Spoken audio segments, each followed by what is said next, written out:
పొద్దున్నే పొద్దుల్లే నువ్వు నాకు ఎదురైతే అదృష్టం నాదనుకున్నా. సాయంత్రం వేళల్లో నా బతుకు నీడల్లో నా దీపం నీవనుకున్నా.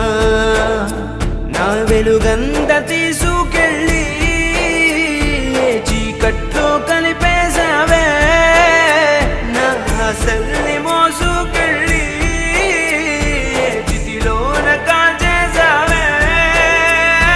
తల్లి తల్లి నా చెట్టి తల్లి నా ప్రాణాల పోయాయమ్మా. నీవే లేని లోకాన నేను శవమల్ల మిగిలి